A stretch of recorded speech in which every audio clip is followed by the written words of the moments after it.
嗨，大家好，我是坦平叔。今天是2025年5月19号，这一期咱们继续聊聊俄罗斯入侵乌克兰，看一看乌克兰战场上也有什么变化。今天是俄罗斯侵略乌克兰的第1181天，也是乌军进入库尔斯克的第287天。根据乌克兰方面报道前线总共记录了145次战斗。库尔斯克前线，乌克兰继续派出空军袭击俄本土库尔斯克地区，重点区域为兹瓦内一带。乌军战机瞄准了俄军的过境点，随机发射了近10枚各类导弹，先后击中多个目标，引发剧烈的爆炸声。别尔格莱德前线、瓦卢基地加油站等目标遭到乌克兰无人机袭击，损毁严重。莫斯科方向位于南部地区波多利斯克的工厂、俄巴什科尔托斯坦的石蜡生产厂都遭到乌军远程无人机精准袭击。利西昌斯克前线，乌空军的苏27战机使用法国提供的精确制导炸弹摧毁了一个俄罗斯前线指挥所。托列斯克前线，俄军摩托车冲锋队昨日插着2面国旗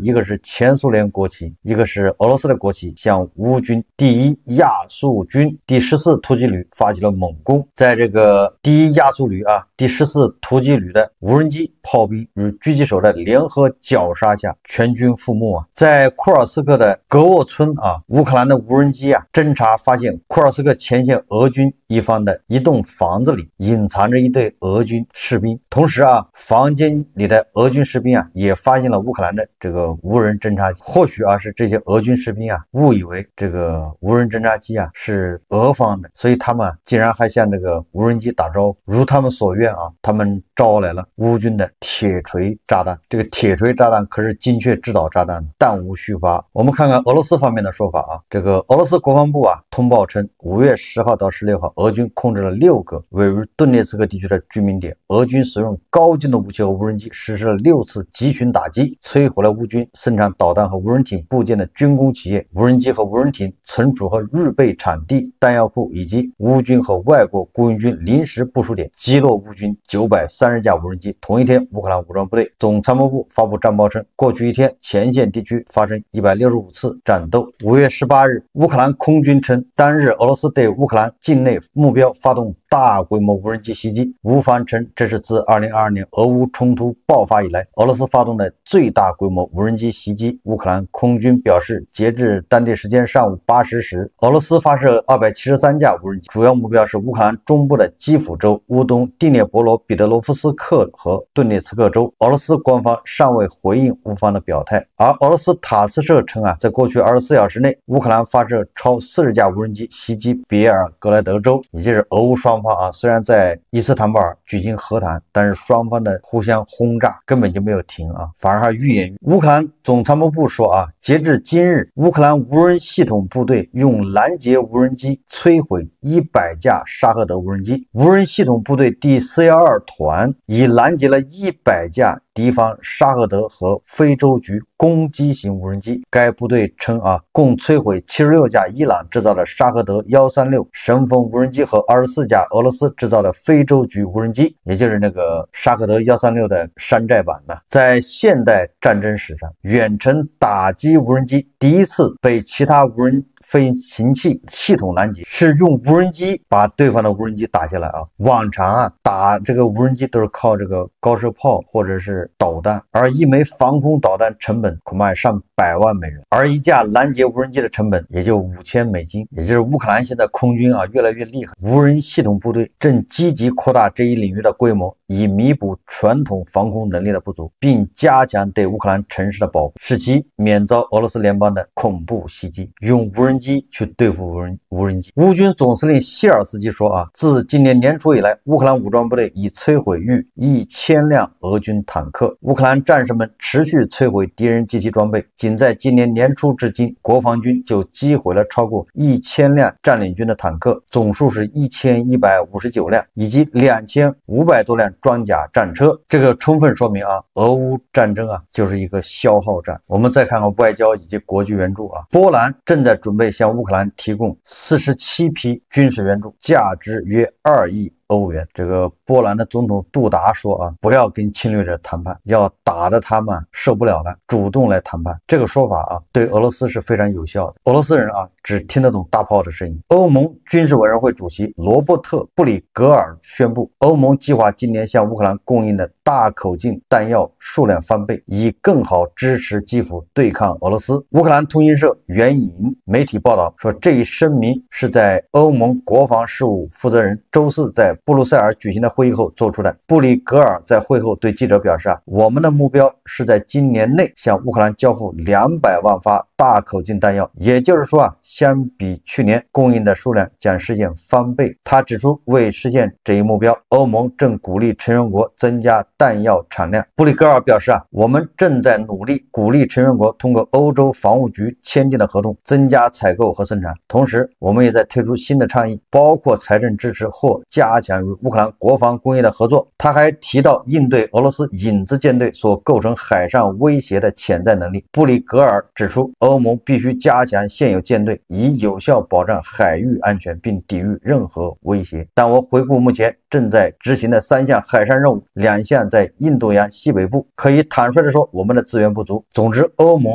要准备对乌克兰大口径弹药要翻倍。如果真的能做到那对乌克兰来说呢，这个绝对是如虎添翼。欧盟希望供应给乌克兰的这个炮弹中约有50万枚由德国单独资助，占总交付量的37%左右。德国在前4个月已经交付了12万枚炮弹，也就是德国要挑大头。英国首相斯塔默说克里姆林宫领导人普京必须为避免和平付出代价。根据阿拉伯新闻报道斯塔默在欧洲政治共同体峰会召开前夕宣布该消息。该峰会周五在阿尔巴尼亚举行。斯塔默说普京一拖再拖，继续在乌克兰各地制造杀戮和流血事件的策略是完全不可接受的。斯塔默说必须实现全面无条件停火。如果俄罗斯不准备坐到谈判桌前，普京必须承担责任。伦敦还表示，如果莫斯科不同意停火，俄罗斯能源将成为大规模制裁的主要目标。在俄罗斯拒绝在前线实行为期30天的停火后，全面贸易禁运成为向莫斯科施压的选项之一。据外交官透露，在普京拒绝静默模式后，欧盟和英国领导人正在寻找对俄罗斯经济实施致命一击的方式。据政客报道目前讨论中的计划受到美国共和党成员格雷厄姆的提议的启发。他曾建议对俄罗斯出口征收500%的制裁性关税。对俄罗斯的潜在措施可能包括对其出口征收关税，或直接实行全面贸易禁运。也就是欧盟现在正在考虑对俄罗斯实施全面贸易禁运呢。法国总统马克龙和意大利总理梅洛尼现在又发生纠纷了，发生矛盾这也凸显欧洲的关系比较错综复杂意大利也是欧洲大国，这个马克龙指责意大利总理梅洛尼传播虚假信息。意大利总理梅洛尼在面对意大利媒体时说之所以没有参加英国、法国、波兰领导人如泽连斯基的会晤，是因为他不同意向乌克兰派兵。他说意大利早就表示不愿向乌克兰派兵，我们参与那些我们不愿达成目标的行动是没有意义的。但法国总统马克龙反驳道，我们讨论的是停火，不是部署军队，让我们避免传播虚假信息。俄罗斯已经散布了足够多的虚假信息。由于梅洛尼缺席了向特朗普施压支持乌克兰的欧洲4国峰会，并受到马克龙的公开斥责，这在意大利引起了轩然大波。批评人士指责梅洛尼将自己的国家边缘化，使其无法参与重要决策。确实作为欧洲主要国家之一，意大利你说大不大，说小不小在欧洲实力也是很强的。你看英国的斯塔默，德国的莫尔茨，法国的马克龙，波兰的这个图斯克，4巨头在基辅跟乌克兰会面，力挺乌克兰。但是意大利总理梅洛尼缺席，这个让意大利人觉得那就是相当于意大利在欧洲没有地位，对吧？什么事情都插不上嘴。所以梅洛尼他就对意大利的记者说那4个国家在基辅他们是讨论在那部署军队，我们是反反对在乌克兰部署军队的，所以我为什么要跑去啊？这个马克龙啊就驳斥这个梅洛尼的说法，说你散布虚假消息，我们在乌克兰讨论的不是部署军队，而是停火，向普京施压停火。这个意大利啊确实也比较尴尬，这个梅洛尼他比较倾向于特朗普啊，他跟美国走的还是比较近的。目前特朗普的态度是这样，所以这个意大利啊也比较随进。虽然他一面啊支持乌克兰的武器，对吧？支持乌克兰反抗，但是他又是为这个特朗普的马首是瞻。这个和英国啊、法国、德国、波兰，对吧？他们力主欧洲要独立，对吧？要自我防御、自我保护，这个是相悖的。从这儿也可以看出啊，欧洲这么多国家说要把他们思想统一起来，这个也不太容易啊。所以欧洲干什么都是磨磨蹭蹭啊，会开得多，落实下的东西啊，总是显得婆婆妈妈不及预期啊。这个也是现实情况啊。这个乌克兰总统泽连斯基啊，又去了这个罗马梵蒂冈啊，祝贺利奥14世教皇啊这个上任。结果在这个利奥14日任职仪式上，泽连斯基和美国副总统万斯啊，两人叫相逢一笑泯恩仇啊，两人微笑着在梵蒂冈握手，不知道他们说了些啥啊。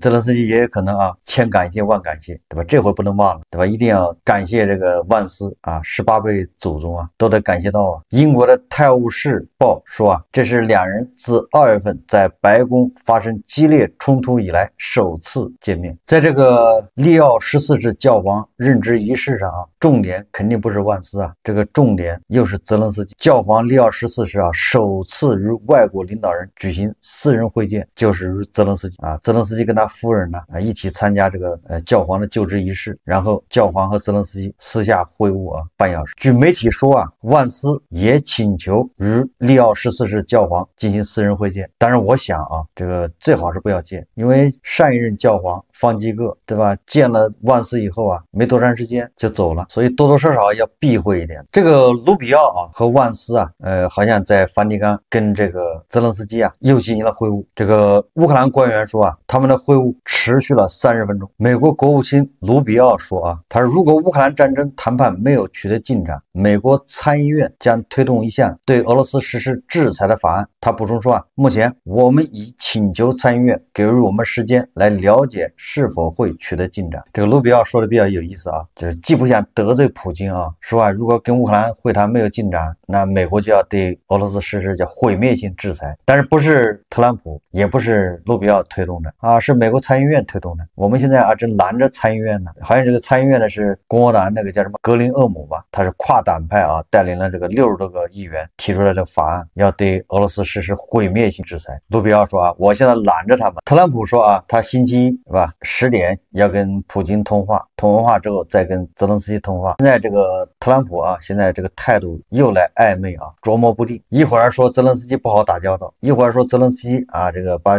军事援助的钱呢不知道挣哪儿去了。总之这个特朗普他是一天3变，一会儿说俄罗斯军队啊，如果不是因为这个道路把坦克陷住了，那么俄罗斯军队5个小时就可以把基辅拿下，对吧？就特朗普经常就是说一些耸人听闻的话。彭博社说啊，说欧洲官员不知道川普下一次会对俄罗斯在乌克兰的战争说些什么，也不知道这会对他们产生什么影响，也就是欧洲都已经晕了，对吧？你特朗普你就随便说吧，反正也不知道你下一次要说啥。公开而言，欧洲坚持自己的立场，如果普京继续拒绝停火，将实施制裁，也就是管你特朗普什么态度。欧洲准备啊，星期2要这个研究新一轮制裁。说然而私下里，欧洲官员对特朗普明显的犹豫不决感到沮丧和困惑。一位官员表示啊，他们希望本周的事件能向川普发出一个信息：俄罗斯对和平谈判并不认真，美国必须做出强而有力的回应。我们再看看俄罗斯啊，这个俄罗斯口炮界的天花板梅德韦杰夫最近啊也是非常活跃啊，早酒没少喝啊。梅德韦杰夫说啊，最后通牒对结束俄乌冲突没有帮助。17日，梅德韦杰夫向所有向俄罗斯发出最后通牒的人应该记住，仅靠和平谈判并不能一定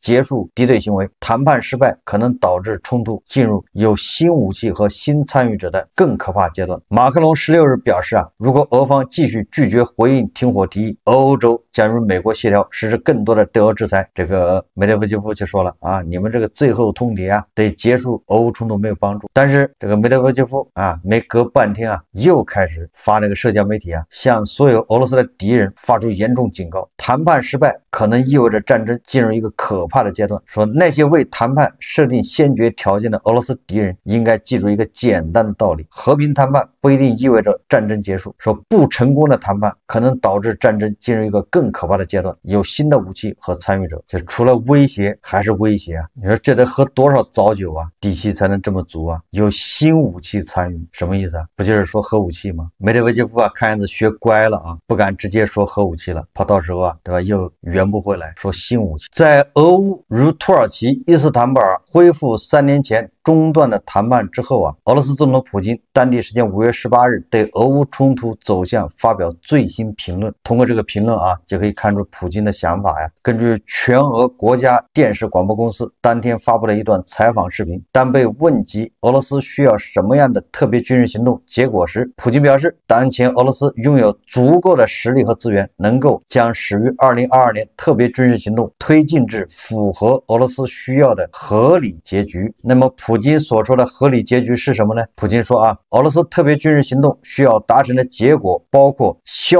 除引发这场危机的根源，创造实现长期可持续和平的条件，保障俄罗斯国家安全，以及维护那些视俄语为母语、视俄罗斯为祖国的人民的权益。俄罗斯媒体解读啊，说啊，普京所提及的地区意指克里米亚以及乌克兰东部4个地区。普京啊，为什么接受俄罗斯媒体采访，说出了他的4个行动的结果，实际上就是向特朗普放风啊，因为特朗普不是说了要跟他打电话吗？他就是告诉特朗普，我的条件就是4个，对吧？你想办法满足一下，消除引发这场危机的根源。这个说的比较含糊啊，这根源是什么呢？那又是普京自己解释，创造实现持久稳定和平的条件，也是普京解释，保障俄罗斯国家的安全，维护那些把俄语视为母语、把俄罗斯视为祖国的人民的权益。你看看啊，这个就是赤裸裸的叫强盗逻辑啊！乌克兰怎么危害了俄罗斯的国家安全？如果说乌克兰要加入北约，实际上乌克兰根本就没有加入，而且俄罗斯如果不侵略乌克兰，乌克兰根本就没有机会加入北约。倒是芬兰、瑞典加入了北约，那怎么普京不去找他们算账？实际上就是普京就是欲加之罪，何患无辞，就是要吞并乌克兰。他找了一堆借口，什么维护那些把俄语视为母语、把俄罗斯视为祖国的人民的利益，这个就是他，对吧？叫指鹿为马。根据这一条啊，俄罗斯把周边国家都侵略过，都侵略一遍，有些国家损失更严重，对吧？几百万平方公里的领土都被他划拉走了。到现在了，普京还有这种执念，还想靠这一套啊来横行世界。经过3年多的抵抗，乌克兰不仅没有垮掉屈服，反而越来越沉着自信。从俄乌重启谈判就可以看到啊，面对敌人的恐吓威胁，再次入侵的叫嚣，乌克兰与会人员没有失控暴跳如雷或者胆怯害怕，而是让俄罗斯的这个真面目啊在全世界面前得以充分的暴露。今天我们俄罗斯国内啊，大家知道俄罗斯是一个多民族，这个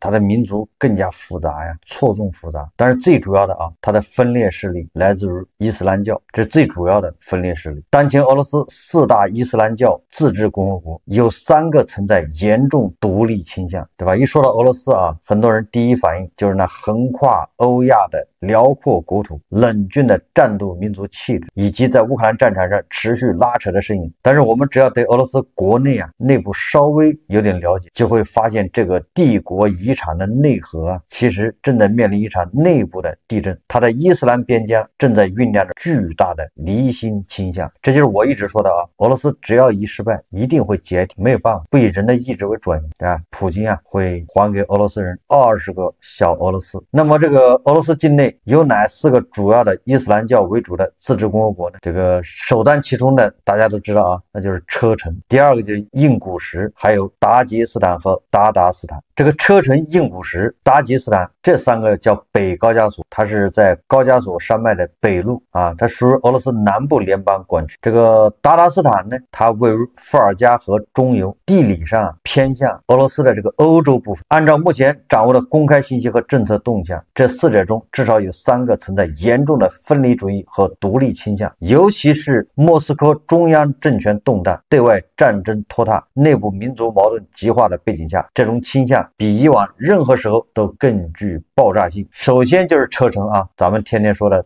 卡德罗夫啊卧薪尝胆，就在等待最后一击啊。卡德罗夫啊，到时候就说自己是曲线救国啊，为了车臣的独立，那是耗尽了他们3代人的心血，忍辱负重，委曲求全。车臣是俄罗斯啊最著名的反骨仔，车臣在历史上独立不是一次两次啊，他不会停止谋求独立的这个步伐。上世纪90年代啊，2次车臣战争，俄罗斯付出了惨重代价才将其收回。但是你军事上的镇压，你收获不了民心呐。现在的车臣表面上由强人卡德罗夫家族统治，表面上对普京极度忠诚，甚至常常在乌克兰战场上表现表演性参战。卡德罗夫说他是普京的忠实战士，甚至有的时候说他是普京的忠实的狗。但是越是这样，大家知道啊，越说明这个卡德罗夫图谋不轨。车臣啊有自己的军队，叫国民卫队，自己的安保系统，自己的财政和治理体系。在车臣的街头啊，卡德罗夫的肖像远远多于普京的头像。你一到车臣，你就发现你就很难知道他这个地方是俄罗斯，你就知道他严重到什么程度了。卡德罗夫这么多年啊没闲着啊，在车臣推行伊斯兰化政策，比如恢复伊斯兰教法在民事纠纷中的影响力，大力建设清真寺，推动伊斯兰教育，正在把车臣从俄罗斯联邦的一部分悄悄改成高加索伊斯兰国家的前哨。虽然目前卡德罗夫依然宣誓效忠普京，但谁都知道，一旦莫斯科陷入严重危机，车臣可能是第一个跳船的地方。卡德罗夫的野心当然不是普京的打手，而是成为高加索之王，成为车臣独立的英雄。那么达吉斯坦呢？这个才是真正的多民族伊斯兰炸药桶，一场大爆炸只是时间问题，只缺一个导火索。相比较于车臣的统一啊，达吉斯坦是一个复杂得多的地区，这里住着超过30个民族，是俄罗斯民族成分最多的一个共和国，语言多，文化杂，加上伊斯兰教，而且主要是逊尼派，影响强烈，使得达吉斯坦一直处于一种国家未完成的一种状态。达吉斯坦还与阿塞拜疆、格鲁吉亚接壤，那么它难免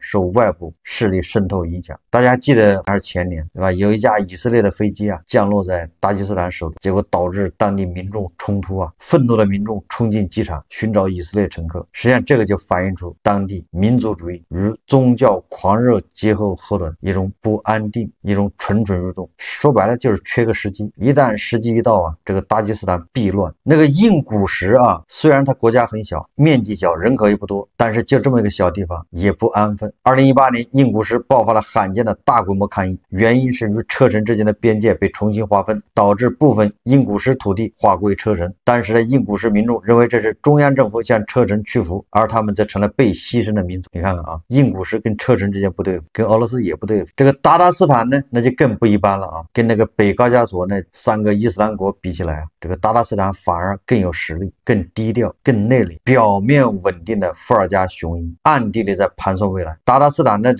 它是在伏尔加中游最富裕、工业基础最强的一个共和国，也就是乌军现在动不动就炸鞑靼斯坦的那什么机场、兵工厂、军事设施、工业设施等等，你就说明这个鞑靼斯坦对吧？它是工业基础最强，长期以来被视为模范自治共和国，它有自己的总统，本地语言有官方地位，经济发展好，民众生活水平较高，所以它才更有条件发展出温和独立主义。鞑靼民族本身就有悠久历史记忆，历史上他们建立了喀山汗国。实际上克里米亚的主体民族原始民族就是鞑靼人。你看看，如果你说这个北高加索、车臣印古什、达吉斯坦是火药桶，那么鞑靼斯坦呢，你可以把它形容成精致的分离主义。他们不搞极端主义，他们也不搞炸弹，他们也不善加游戏，但是他们暗暗的在跟俄罗斯划清界限。他们搞学术、搞文化、搞国际接轨。帝国的瓦解往往不是从首都开始，而是从边疆悄然开裂。俄罗斯这些伊斯兰共和国正是这种边疆裂变的前线，他们拥有自己的语言、信仰、文化、历史记忆，甚至仇恨。当外部战争将莫斯科拖入泥塘，内部的民族离心开始具象化，未来的俄罗斯很可能不是被北约肢解，而是被自己的伊斯兰边疆一点点蚕食。对普京而言，现在可能比任何时候都更需要回头看一看那些边疆的忠臣到底是真心的，还是被铁腕压出来的短期安静。